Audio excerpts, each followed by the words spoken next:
Buenas noches con todos.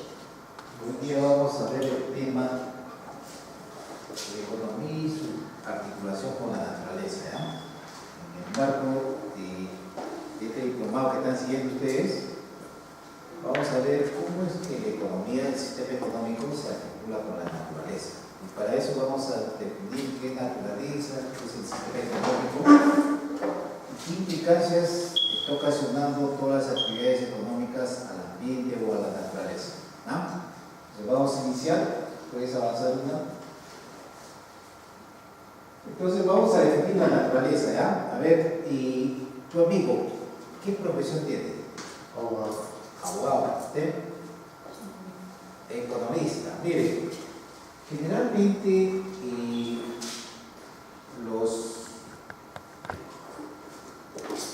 todas las, digamos, las disciplinas o los profesionales de los temas relacionados a la naturaleza, como los biólogos, los ecólogos, los forestales, a veces tenemos una visión corta de lo que es la naturaleza. Entonces decimos que la naturaleza es todos los recursos, es lo que nos rodea, pero esa visión es un poco corta porque nos centramos al sistema de la Tierra. La naturaleza es más que eso, ¿ya? La naturaleza es todo. Dale una. La naturaleza ha existido y existirá siempre. Miren, dice, la naturaleza es un mundo que nos rodea con toda la diversidad infinita de sus manifestaciones, ¿no? Entonces, decimos que la naturaleza ha existido y existirá siempre. Es infinita en el espacio y en el tiempo. Lo que pasa es que nosotros solo nos centramos al sistema de la Tierra, pero la naturaleza es más allá de la Tierra. ¿Ah? Recuerden, un recurso natural que soporta todo el sistema ecológico y el sistema económico de la Tierra, ¿saben cuál es?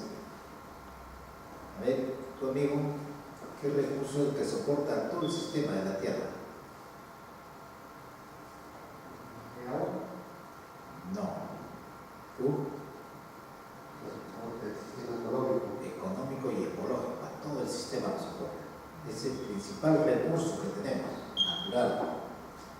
Es la energía, o sea, la luz solar que viene de afuera ingresa como energía al sistema de la Tierra. Ese es el principal recurso y es un recurso que está fuera de nuestro sistema.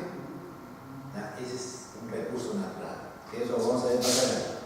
Entonces, la naturaleza es todo, ha existido y existirá siempre, es infinita en el espacio y en el tiempo, no tiene límites. Esa es naturaleza. Lo que sucede es que la naturaleza en su estado natural no provee todos los bienes y servicios que requiere el ser humano. Y para eso nace una segunda naturaleza. Se le denomina segunda naturaleza, ¿por qué? Porque es lo artificial. O sea, es la tecnología, la inteligencia y las inversiones que el ser humano genera, digamos, ciertas condiciones para proveer bienes y servicios para el ser humano. Por ejemplo, los automóviles, todos esos aparatos electrónicos van a conformar una segunda naturaleza. Pero aún así es naturaleza, ¿por qué? Porque está en la naturaleza, ¿verdad? O sea, la naturaleza es muy amplia también. Es todo, todo ha existido y va a existir siempre. Lo que nos vamos somos los seres humanos y la naturaleza sigue ahí. ¿Ya? Seguimos, avanza. Entonces, miren, como hemos dicho que la naturaleza es todo, la luz solar ingresa al sistema de la Tierra, ingresa como energía, ¿ya? Como energía, y es el que va a soportar a todo el sistema ecológico de la Tierra y al sistema económico. Entonces, esta energía pasa por un proceso de conversión. ¿Para qué? Para producir riqueza y desechos. Esta riqueza sirve para producir bienes y servicios. ¿Para quién? Para el ser humano. Además, esa riqueza se va a reinvertir. ¿En qué? En la industria, las plantas industriales, en la misma naturaleza y en el ser humano. O sea, reinvertir esa riqueza, estos tres elementos van a ayudar al proceso de conversión. Y el proceso de conversión va a liberar ¿qué? Energía que tiene que salir y otra se reinvierte. Entonces, ese es el proceso de la energía. La pregunta pregunta que decía, ¿cuál es el recurso principal que soporta el sistema ecológico y económico? Pero si yo les pregunto, ¿cuál es el principal recurso del sistema de la Tierra? ¿Qué dice? El principal recurso del sistema de la Tierra. Ya estamos en el sistema de la Tierra. ¿Tu amigo? ¿Los seres humanos? El ser humano, exacto. ¿Por qué? Porque para él trabajamos. El ser humano es el principal recurso del sistema de la Tierra. No es el agua, el suelo. ¿Qué hacemos si tenemos agua, suelo, bosques, pero no está el ser humano? ¿Para quién trabajamos? ¿Ya? Seguimos. Adelante. Entonces, acá vamos a ver este sistema de la Tierra. Hablamos del ecosistema. Estamos hablando del tema de toda la Tierra como un ecosistema. Pero ese término de ecosistema trata de una relación, ¿no? Como ven, un conjunto de componentes bióticos, abióticos, todos los seres vivos, los seres inertes, como el medio físico, por ejemplo. Ahorita vamos a ver qué son los recursos naturales. Entonces, si hablamos en magnitud de toda la Tierra es un ecosistema. Pero si queremos, digamos, hacer una, digamos, precisión de ecosistemas, dentro del sistema de la Tierra hay otros ecosistemas que son más pequeños. Podemos hablar del ecosistema de la Amazonía, por ejemplo. O podemos hablar de un desierto, que es un ecosistema. Un humedal, un bosque, eso es un ecosistema. ¿Ya? En ese ecosistema hay seres, vamos a decir, bióticos y abióticos. O sea, todos los bióticos son los que tienen vida y los abióticos son los inertes. A eso se denomina ecosistema. Como ven, ahí tienen tres definiciones.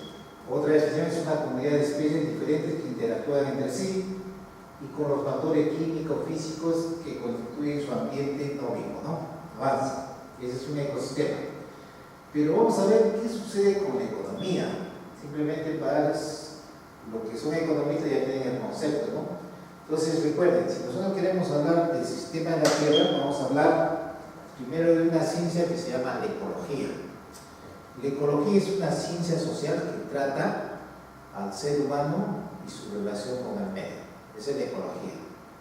¿Y la economía qué es? También es una ciencia social, pero que trata ¿qué? De la utilización de los recursos escasos ¿para qué? Para producir bienes y servicios. Entonces, son dos ciencias que si bien es cierto tienen el mismo vocablo, eco, que significa que casa, ¿no? Pero han marchado en forma paralela a lo largo de la historia. Mientras que la ecología, los estudiosos de la ecología, su fin ¿cuál es? Perpetuar las especies, o sea, que no se pierdan las especies.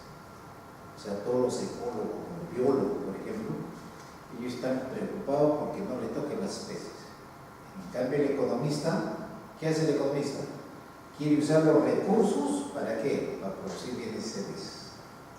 O sea, utiliza todos los recursos naturales para que el país, por ejemplo, tenga crecimiento. Tiene que usar, por ejemplo, los minerales, ¿no? Entonces, ahí vamos a ver una relación, ¿ya? Entonces, la economía es una ciencia social, como ven ahí, que estudia las relaciones sociales de producción y distribución que se dan en una determinada sociedad, o es una ciencia que estudia la mejor asignación de recursos escasos a los fines alternativos. O sea, es utilizar los recursos para producir bienes y servicios. ¿Ya? Ahora, si queremos darle el enfoque, por ejemplo, al sistema de la Tierra, diríamos, la ecología es el estudio del sistema de la Tierra y la economía es la administración de la Tierra. ¿Ah? Si queremos darle esa connotación. Adelante. Entonces, avanza la economía, como ven, el medio de estudio utiliza métodos científicos, su método de estudio es el inductivo y en casos particulares a la generación, ¿no? Por razones pedagógicas se ha dividido en micro y macroeconomía. Micro y macroeconomía. Entonces, la micro es el estudio del comportamiento de los agentes económicos, o sea, más puntual. Y la macro estudia los grandes agregados macroeconómicos, como por ejemplo el ahorro, ¿no? Entonces, la inversión, ese es micro y macro, con fines pedagógicos, digamos. Avanza. Y cuando vamos a ver la relación entre economía y naturaleza, en la microeconomía vamos a estudiar la demanda, Ya saben que la demanda es la cantidad de producto que los demandantes están dispuestos a adquirir. Entonces esta demanda tiene una relación entre el precio y la cantidad comprada. Significa que si la cantidad de producto es mayor en el mercado, el precio es más bajo. En la medida que esta cantidad escasea, el precio sube. Eso es lo que se da en el mercado. Si hay una cantidad de producto en el mercado bastante, entonces los precios son bajos, ¿no? Pero si el producto escasea, el precio empieza a subir. Esa es la relación normal que se da en el mercado. ¿Por qué? Porque el comprador, el demandante, está dispuesto a pagar más. ¿Por qué? Por tener el producto. O sea, cuando se acuerdan en años anteriores, cuando no había productos básicos, por ejemplo la leche, tenía un precio, pero uno está dispuesto a pagar más por tener el producto. O sea, ahí funciona. En la medida que el producto escasea en el mercado, el precio es más alto. ¿Ya? Y esto es para los recursos naturales cuando se habla de valoración, por ejemplo. Y si yo saco un recurso natural, por ejemplo, me voy a la Amazonía a un árbol de caoba, ¿dónde le voy a poner el valor económico? En el mercado. O sea, el mercado se fija los precios. Pero el mercado funciona otra regla de juego. Está basado en ¿qué? En oferta y demanda. Si hay bastante caoba en el mercado, mi valor de mi árbol de caoba costará menos. Pero si la caoba es escasa como ahora, el valor económico será alto. En otras palabras, el precio. ¿Ah? Esta demanda puede desplazarse hacia la derecha o puede desplazarse hacia la izquierda. ¿Qué significa? Imagínense ustedes que yo estoy en este punto a un precio 10 y voy a comprar 10 cantidades de producto. ¿Ya? O sea, si mi demanda se desplaza hacia la derecha, quiere decir que yo voy a adquirir más cantidad de producto al mismo precio. ¿Ya? O sea, significa que el demandante tiene más ingresos. O sea, supongamos que su compañero gane 2.000 soles mensuales, ¿no? Y 2.000 soles mensual normalmente compraba en la mañana 10 panes, porque eso le alcanzaba. O sea, ¿y el pan cuánto vale? Vamos a poner 20 centavos, ¿no? Pero si le hacen un aumento, va a valer que le aumenten 2.000, ya gana 4. Entonces ya no va a comprar 10 panes, ya va a comprar de repente 15 panes. Pero el precio no sube ni baja, es el mismo precio, sino que tiene más poder adquisitivo. Entonces ahí la demanda se desplaza hacia la derecha, o sea, compra más cantidad y al mismo precio. ¿Ya? Pero también puede desplazarse a la izquierda, quiere decir que él no tiene, o sea, ya han rebajado el sueldo o ya no tiene trabajo. Entonces ya no va a demandar la misma cantidad, no va a demandar menos porque no tiene ingresos. Ya se limitará a comprar 5 panes, ¿no? Entonces esa es la característica de la demanda. Y esta es una función, dale uno. Esta es una función, o sea, la cantidad demandada es en función a qué? Al precio del producto y el ingreso principalmente, el ingreso. También hay precios sustitutos, precios complementarios u otros incrementos. O sea, ¿qué significa? Por ejemplo, la cantidad demandada está en función a qué? Al ingreso del individuo. Supongamos que su compañera gana 5.000 soles, ¿ya? Y quiere comprarse un mueble de caoba, pero su mueble de caoba vale 15.000. Entonces ella va a decir, 15.000, voy a tener que dejar de comer, pagar los servicios, voy a hacer un préstamo. Dice, pero en el mercado hay productos sustitutos. Entonces le dice, acá en el mercado, ¿por qué quieres caoba si acá tienes un mueble que es de, no va a ser de cero, que es más barato, que vale 10.000, pero aún así no le alcanza? Tienes otro producto sustituto, que de repente puede ser otra madera menos valiosa que el cero. O al final, si no tiene, ya tiene otro producto sustituto sustituto que podría ser plástico, pues, que ya le vale 1000 soles, ¿no? Entonces, a eso se refiere, o sea, la cantidad de manada está en función al ingreso que tenga el individuo. En la medida que el individuo tiene mayores ingresos, entonces puede adquirir el bien al precio que está en el mercado. Si no tiene esos ingresos, ¿qué hace? Tiene un producto sustituto. ¿Está? Tiene un producto. Está claro, ¿no? ¿Sí? Seguimos entonces. La oferta, ¿no? Entonces, también la oferta es igual. La oferta es la cantidad de producto que los productores están dispuestos a poner en el mercado.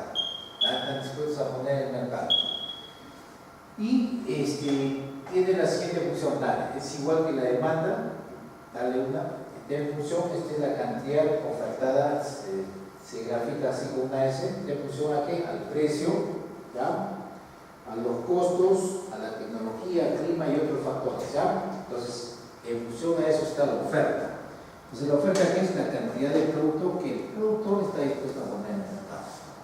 Y está condicionada a esos factores.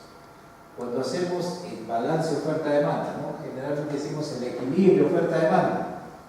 Y ese es con fines académicos, pero en el mercado no hay equilibrio. En el mercado no hay equilibrio. En el mercado o hay más demanda o hay más oferta. No hay que tener un punto de equilibrio. No existe eso. Sino solamente lo graficamos con fines académicos. Avanza. Entonces, en el tema de las ciencias naturales han aparecido una serie de ramas de la economía que van a tratar el tema de los recursos. Tenemos la economía que tienen ya la definición.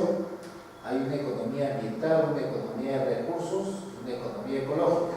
Y últimamente ha aparecido una nueva rama de la economía que están viéndola como la economía verde. Ya, la economía verde. Entonces, cada una tiene su característica. Avanza una. Entonces, acá vamos a ver cómo es que el sistema económico se articula al ambiente, a la naturaleza. Asumamos que lo interior del círculo amarillo es el sistema de la Tierra, ¿ya? El sistema de la Tierra. Entonces, ¿cómo se articula el sistema económico con el sistema natural? El sistema económico son los productores y los consumidores, no hay más. En el sistema económico existen los productores y los consumidores. ¿Ah? Algunos hacemos, digamos, la doble función. O sea, son productores y a la vez son consumidores. Entonces, los productores, recuerden, el sistema económico son productores y consumidores. Este sistema económico, los productores, ¿qué van a hacer? Para producir bienes y servicios para estos consumidores, ¿qué hacen? Van a tomar los recursos de la naturaleza. Los recursos de la naturaleza. Solamente para que se vayan grabando. Todo bien o servicio que ustedes consumen tiene recursos. Todo. Por ejemplo, si sus compañeros se compran una manzana, se va a comer una manzana, ¿saben qué se está comiendo? Recursos naturales. Para producir la manzana deben utilizar suelo, agua, luz, energía, aire. Está llena de recursos. Ya, pero ¿cuánto de cada recurso tiene? No sabemos. Hay que preguntarle al biólogo. Entonces, para yo poder valorizar los recursos, tengo que saber cuánto contiene ese producto de recursos. Entonces ahí se va complicando la cosa, ¿no? Entonces, todo bien o servicio que consume el ser humano tiene recursos naturales. En otra palabra, la base de todo el sistema productivo son los recursos naturales. ¿Está? Entonces, cuando estos productores toman los recursos para producir bienes y servicios para estos consumidores, ¿qué hacen? En ese proceso de producción generan residuos de la producción. Esos residuos, parte son reciclados por los mismos productores, pero parte son arrojados a la naturaleza. De igual manera, los consumidores, al consumir los bienes y servicios que producen los productores, ¿qué hacen? Generan residuos. O sea, cuando nosotros estamos en casa tenemos bastantes residuos. Parte de esos residuos son reciclados por los productores, pero parte son arrojados ¿a dónde? A la naturaleza. Entonces, implica que el sistema natural, el sistema de la Tierra, cumple dos funciones básicas. Una primera función es la proveedor de recursos para el sistema económico. ¿Sí? Entonces, cuando el sistema económico ve al sistema natural como un proveedor de recursos, de insumos, ahí trabaja la economía de recursos naturales. ¿Ya? Y aplica todos los instrumentos de la economía a los recursos naturales. O sea, es una rama, es una disciplina, economía de recursos naturales.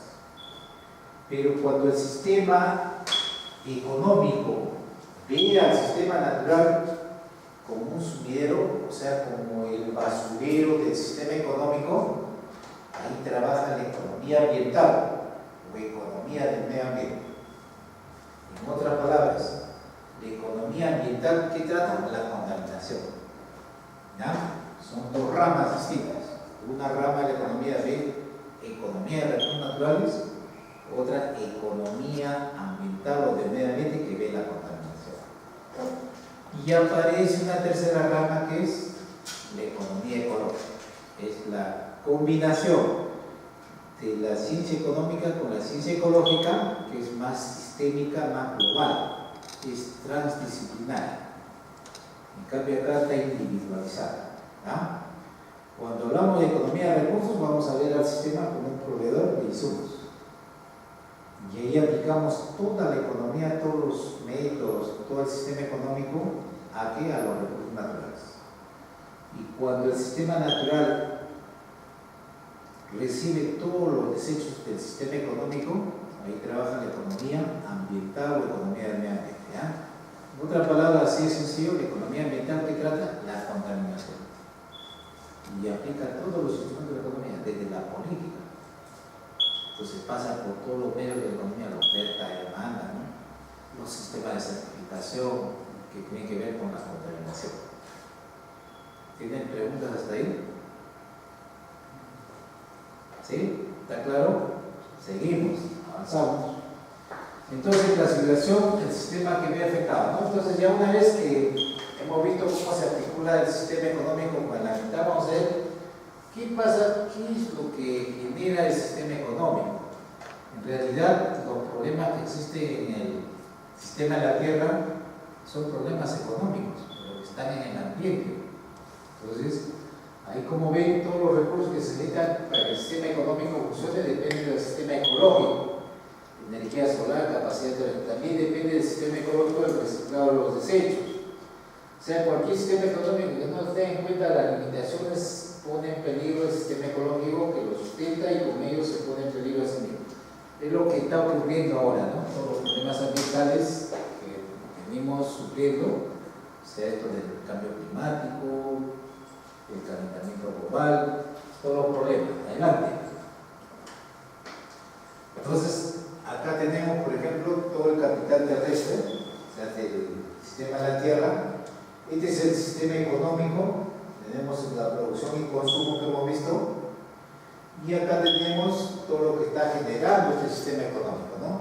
Hay un agotamiento de recursos, genera todos los impactos y la contaminación. O sea, es parte esto de generar todos estos problemas, pero también hay sistemas naturales geológicos que generan también esa contaminación, ¿no? Ustedes han visto que en la parte norte hay huracanes, hay inundaciones, hay incendios forestales en toda la parte norte, generalmente en Europa. Y si incendian bosques, pues incendian 100.000 hectáreas. Es un fenómeno natural. ¿Ya? Entonces, aparte de todo digamos, las actividades económicas que desarrolla el ser humano, como la industria, por ejemplo, que también genera contaminación. Avanza. Entonces, clasificación según el sistema que se ve impactado, tenemos sobre la atmósfera, el agua, el relieve, flora y fauna, el suelo y sobre el paisaje. Entonces, son los impactos ambientales. Ahorita vamos a ver cómo es que se denomina impacto, ¿ya? Porque generalmente en la economía lo vemos como fallas de mercado. Yo siempre les cuando enseñamos estos temas en la universidad, le digo a los muchachos, lo que pasa es que la economía, como ve un tema que el mercado no puede atenderlo, entonces eso le llama falla de mercado. Como por ejemplo los recursos naturales. Los recursos naturales son bienes públicos. Entonces, como bienes públicos, la economía lo ve como una falla de mercado. Es una falla de mercado. ¿Por qué? Porque un bien público, por ejemplo, el agua. El agua, en principio, no hay derecho de propiedad en el agua. Lo que existe son derechos de uso. Ese es otro tema. En el suelo igual. En los bosques, por ejemplo, la Constitución es bien clara y dice que todos los recursos naturales son de propiedad del Estado. El Estado es dueño de los recursos. Pero después te dicen que su uso se regulará a través de leyes especiales. Por eso que hay una ley de agua, ley de suelo, ley forestal, ley minera, ley de hidrocarburos, para toda ley. ¿Para qué? Para usar los recursos. Entonces, no hay derecho de propiedad, pero sí hay derechos de uso. Y está regulado por la legislación. Seguimos. Ahorita está claro, ¿no? Seguimos. Ahora vamos a ver qué son los recursos naturales, ¿no? Entonces, un recurso natural, avanza uno. El recurso natural, de acuerdo a la norma, es todo aquello que es susceptible de uso por el ser humano. Eso se llama recurso natural. Y bajo ese concepto diríamos que el recurso natural tiene espacio y tiempo. Generalmente en la economía llamamos bienes de la naturaleza. Pero cuando ya entramos al recurso natural, significa que ese bien de la naturaleza tiene una connotación de uso. Hay momentos en que ese bien es un recurso y momentos en que no es recurso. Momentos que se convierte en recurso cuando lo utilizamos. Por ejemplo, ¿ustedes se acuerdan del salitre o no? El salitre en un momento fue recurso. ¿Por qué? Porque lo usábamos. Hoy en día el salitre está ahí, nadie lo toca. Entonces pasa a ser un bien de la naturaleza. Así lo clasifica la economía. Pero para las ciencias naturales sigue siendo recurso. ¿Y por qué decimos que es tiempo, Nael? Porque hay momentos en que un recurso tiene un alto valor y hay momentos en que no tiene mucho valor económico. Valor económico estamos hablando, de valor es otro concepto. Cuando hablamos de valor económico, implica que vamos a tener un precio. Entonces, ¿qué sucede, por ejemplo, con el oxígeno? Hay momentos donde el oxígeno tiene un valor incalculable. Pero, por ejemplo, nosotros estamos acá, estamos respirando y decimos, ¿qué valor le damos al oxígeno? Es libre, es un bien libre, podemos usarlo. Pero, por ejemplo, cuando envían a los astronautas al espacio, ahí el oxígeno tiene un valor incalculable. ¿Por qué? Porque pasan las vidas. En el espacio no hay oxígeno. Entonces, por eso es que el recurso natural tiene un espacio y tiempo. Tiempo. Entonces, ¿cuándo toma el nombre de recurso natural? Cuando tiene una connotación de uso. O el ser humano lo está usando. Ese es un recurso natural. Y con fines académicos, hemos clasificado recursos renovables y no renovables, recursos de flujo. Con fines académicos. Los recursos renovables son aquellos recursos que tienen la capacidad de reproducirse. En otras palabras, tienen vida. Pues ahí está clasificado que toda la flora, o sea, el bosque, los cultivos, toda la flora, y también la fauna silvestre, tiene capacidad de reproducirse. Y también a veces se adicionan los microorganismos, que son los recursos renovables, tienen la capacidad de reproducirse. Y los recursos no renovables son los recursos que no tienen esa capacidad de renovabilidad, ¿no? Entonces ahí tenemos dos clasificaciones, los recuperables y los no recuperables. Los recuperables tienen la capacidad de, digamos, de recuperarse con ciertos trabajos que se pueden recuperar. Por ejemplo, ¿qué recursos sería recuperar? Cuando hablamos, a ver, ¿el agua es un recurso renovable o no renovable?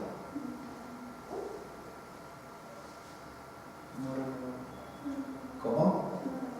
No renovable. Eso es cierto, ¿por qué? Porque no tiene capacidad de reproducirse, porque el agua es la misma. En el sistema, ahorita vamos a ver. Lo que pasa es que el agua, como contiene microorganismos, lo hace renovable. O sea, cuando el agua viene, por ejemplo, por los ríos, arrastra microorganismos. Y eso le da una connotación de renovabilidad. El suelo igual. En el suelo hay microorganismos y por eso es que el agua y el suelo se le estudian como recursos renovables. ¿Ya? Como recursos renovables. En realidad son no renovables que están en la clasificación de recuperables. ¿Ya? Los no recuperables ya pierden su forma natural, ¿no? Como por ejemplo los minerales, por ejemplo los hidrocarburos, ¿no? Petróleo. O sea, sacan el petróleo, ya se quema y no pueden recuperarlos. Después, dentro de esto tenemos los reciclables y los no reciclables. ¿Cuáles son los reciclables? Los minerales, por ejemplo. Los no reciclables, los hidrocarburos, ¿no? Se pierden ya. Y hay un grupo que le llaman de flujo, que son las energías renovables. O sea, ahí tenemos la energía solar, por ejemplo, la energía eólica, la energía que genera las olas marinas, ahí hay energía. Entonces es un grupo que son los recursos de flujo, o sea, son recursos permanentes, que todavía no entran, digamos, se está tratando de trabajar, pero todavía como tenemos recursos renovables y no renovables en cantidad y que los costos son menores, todavía trabajamos con eso. Por ejemplo, todo el sistema energético eléctrico, ¿no? O sea, ¿cuál es la energía más barata en el sistema energético eléctrico? Es la hidroenergía, ¿no? O sea, centrales hidroeléctricas y producibles. Pero decimos, ¿por qué no usamos la energía eólica, por ejemplo? Porque todavía no es rentable. O sea, ponemos una central, generamos cantidad de kilovatios, ¿ya? Y mientras el país tenga ese potencial, el Perú tiene un potencial para eso. O sea, ¿por qué? Por la configuración que tiene, ¿no? Por los climas, tiene la sierra, tiene caídas de agua y que puedes mover pues, turbinas y genera cantidad de energía para vender, ¿no? O sea, nosotros tenemos un potencial, por ejemplo, en todos los Andes, para vender energía a Brasil, a Chile, Bolivia también tienen, pero acá nos oponemos a eso. Y es la energía ahora más barata. Imagínense ustedes los países asiáticos, Japón, ¿qué usa? Las olas. No, Japón, si han visto el terremoto, las centrales, ¿qué? Nucleares, es contaminante. O sea, como ellos no tienen la configuración para generar hidroeléctricas, hacen la nuclear y es un riesgo. Entonces nosotros tenemos un potencial y es la energía más barata, ¿no? Entonces, estas son las energías que se están trabajando, se está, digamos, promocionando la energía eólica, por ejemplo, la energía solar con paneles, ¿no? Pero en el Perú, como le digo, no necesitamos tener eso porque tenemos tanta configuración. Por ejemplo, se puede poner centrales pequeñas para abastecer a un pueblo pequeño, ¿no? Una caída de agua, su turbina y genera toda la energía. Porque un panel solar todavía cuesta caro, pero tenemos que trabajar en eso. Pues. En lugar de que estén usando todavía leña, ¿no? Tienen que tener su sistema de energía y barato. Seguimos, avance. Entonces acá, por ejemplo, hay un grupo de recursos que se clasifican por importancia en la economía, ¿no? Tenemos los energéticos fósiles, que son ¿qué? Petróleo, carbón, energéticos fósiles, petróleo básicamente. Y ahora que está saliendo el gas natural. Carbón, gas natural, energías alternas, que son los recursos del flujo, pues. O sea, energía solar, energía eólica, el suelo y el agua superficial y subterránea, los recursos bióticos, flora. Estos recursos toman una gran importancia. ¿Por qué? La flora y la fauna. ¿Por qué? Porque son un banco de posibilidades para todo el sistema de producción, principalmente para la medicina. O sea, la Amazonía, por ejemplo, que tenemos nosotros, la cuidamos no porque tiene bosques para madera. La Amazonía no es para madera, sino que tiene otros servicios y otros atributos. O sea, ahí vemos los servicios ambientales, como la captura de CO2, la producción de oxígeno, después el hábitat para toda la fauna silvestre. O sea, hay inmensidad, una gran diversidad de flora y fauna.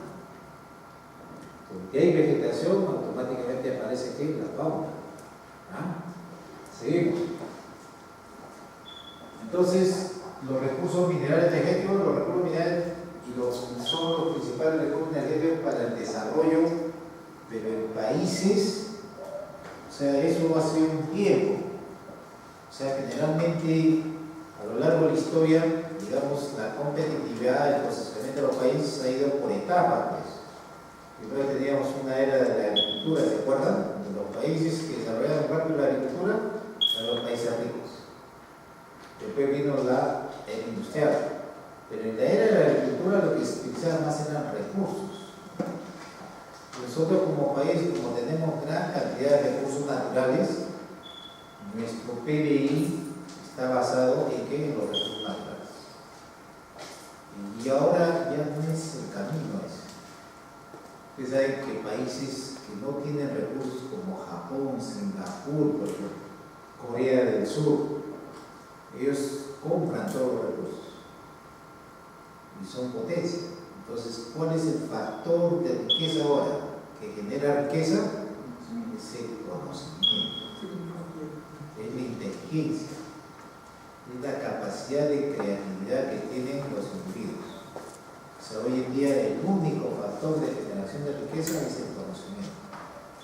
Ya no hay capital, guerra, trabajo, eso ya pasó en la historia. Porque hemos pasado la era de la agricultura, hemos pasado la era de la industria. Estamos en la era de ¿qué? El conocimiento. Ustedes recuerdan cuando han estudiado, les hablaban de los sectores. El sector primario, ¿sí o no? ¿Cuál es el sector primario? El sector extractivo. ¿Quién estaba ahí? Minería, agricultura. El sector secundario es el sector de transformación, que era la industria. Y el sector terciario, que es los servicios. Pero ahora estamos hablando de un cuarto sector, el sector cuaternario, que viene a ser, no son servicios, sino es todo este tema de la tecnología, la investigación, todo el conocimiento. Y eso es lo que recién se está hablando hoy. Sector cuaternario. ¿Ah? Seguimos.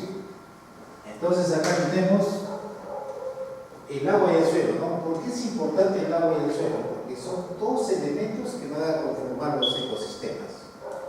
Donde hay agua y suelo, hay vida. Si no, ustedes se van, por ejemplo, cuando van por la playa, ven una peña, ¿no? De piedra, pero ahí ven el musgo, que es verde, ¿no? ¿Por qué sale el musgo? ¿Por qué? Porque se ha pegado al suelo, al aire, y con la humedad empieza a nacer la vida ahí. O sea, hay agua, suelo y el ambiente, el aire, entonces la luz y empieza a salir la vida. O sea, la primera forma de vida en el sistema de la Tierra es el musgo, y en el mar son los líquidos. ¿Ya? Yo estudié ecología vegetal. Entonces, por eso es que estos dos elementos son importantes. ¿Ya? Entonces, el agua y el suelo son dos elementos que van a conformar los ecosistemas. Van a dar vida. Avancemos. Entonces, y acá hay el objeto y demanda de los recursos naturales. Los recursos naturales tradicionalmente no han sido considerados como objetos de demanda. ¿A causa de qué? Su abundancia, ¿no? La economía pensaba que los recursos naturales eran infinitos. ¿Ah? Entonces había cantidad de recursos, pero después con el avance, digamos, en tiempo, la población en crecimiento ya se da cuenta que hay escasez de recursos. Avanza. Entonces las causas, conflictos en el uso y aprovechamiento de los recursos, interacción entre los recursos ambientales, limitado conocimiento de las interacciones, imposibilidad de reproducción por el ser humano de los recursos que solo puede sustituirlos y no siempre por otros. Esto está cambiando, ¿Por qué? Porque ustedes comparen, dice, el hombre, el ser humano, todavía no es incapaz de crear una gota de agua. Y la pregunta es, ¿pero para qué se va a hacer problemas en crear agua si todo el globo de la Tierra está lleno de agua? Ese es un recurso que es abundante. Acá nos han metido al cerebro que el agua se va a acabar, que la guerra va a venir por el agua. Oiga, le decimos que si toda la Tierra es 75% de agua, lo que pasa es que el agua no es la misma. El agua ya viene de menor calidad. ¿Por qué? Por todo esto de la contaminación. Además, ¿cuál es el problema? El problema es que el ser humano no tiene una cultura de uso del recurso. A ver, por ejemplo, ¿cuánto tiempo te demoras en la ducha? ¿Cuánto? 10 minutos. ¿Usted? 20 minutos. ¿Saben cuántos litros por minuto bota la ducha? De 10 a 20 litros.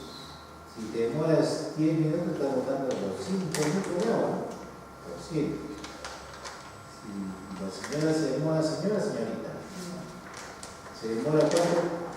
20, imagínense cuánto litros tiene para llenar 12 litros. Entonces no hay cultura del uso del recurso. Encima su compañero todavía se pone a cantar en la ducha.